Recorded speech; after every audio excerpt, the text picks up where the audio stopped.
नमस्कार दोस्तों। आज एक कहानी पढ़ी, अच्छी लगी, सोचा आप सबके साथ शेयर करूं। कहानी का शीर्षक है सेहत का रहस्य। बहुत समय पहले की बात है। किसी गांव में शंकर नाम के एक वृद्ध व्यक्ति रहते थे। उनकी उम्र 80 साल से भी ऊपर थी, पर वो 40 साल के व्यक्ति से भी ज़्यादा स्वस्थ लगते थे। लोग बार बार उनसे उनकी सेहत का रहस्य जानना चाहते, पर वो कभी कुछ नहीं बोलते थे। एक दिन राजा को भी उनके बारे में पता चला। वो भी उनकी सेहत का रहस्य जानने के लिए उत्सुक हो गए। राजा ने अपने गुप्तचरों से शंकर पर नजर रखने को कहा। गुप्तचर भेष बदलकर उन पर नजर रखने लगे।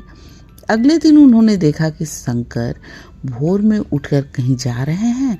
वो भी उनके पीछे लग गए।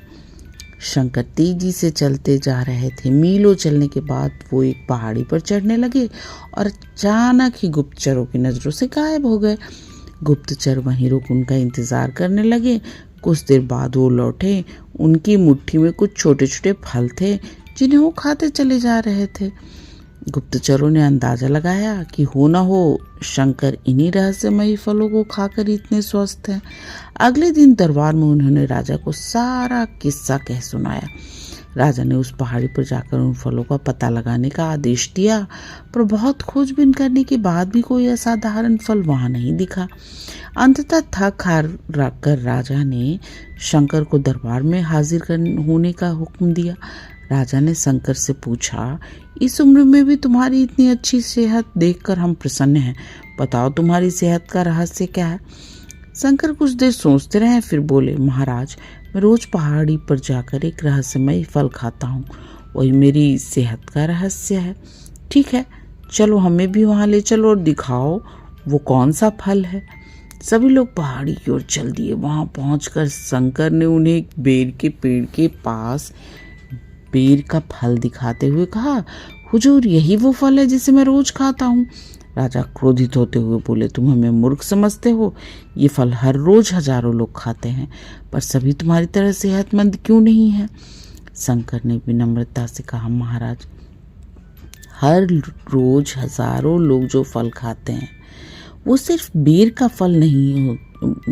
फल होता है, पर मैं जो फल खाता हूँ वो सिर्फ बेर का फल नहीं होता, वो मेरी मेहनत का फल होता है। इसे खाने के लिए मैं रोज सुबह 10 मील पैदल चलता हूँ, जिससे मेरे शरीर की अच्छी वर्जिश हो जाती है और सुबह की स्वच्छ हवा मेरे लिए जड़ी बूटियों का काम करती है। बस यही मेरी सेहत का रहस्य है। राजा शंकर की बात समझ चुके थे। उन्होंने शंकर को स्वर्ण मुद्राएं देते हुए सम्मानित किया और अपनी प्रजा को भी शारीरिक श्रम करने की नसीहत दी। दोस्तों, आज टेक्नोलॉजी ने हमारी ज़िंदगी बिल्कुल आसान बना दी है। पहले हमें छोटे बड़े सभी कामों के लिए घर से बाहर निकलना पड़ता था, लेकिन आज हम इंटरनेट के माध्यम से घर बैठे बैठे ही सारे काम कर लेते हैं। ऐसे में जो थोड़ा बहुत फिजिकल एक्टिविटी के मौके होते थे वो भी खत्म होते जा रहे हैं और इसका असर हमारी सेहत पर साफ देखा जा सकता है।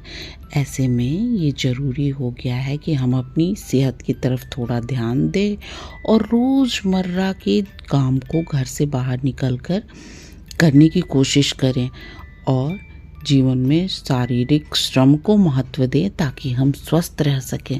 अगर आपको मेरी बातें अच्छी लगी तो प्लीज़ मेरे चैनल को सब्सक्राइब करें और मुझे यहाँ तक सुनने के लिए आपका बहुत बहुत धन्यवाद।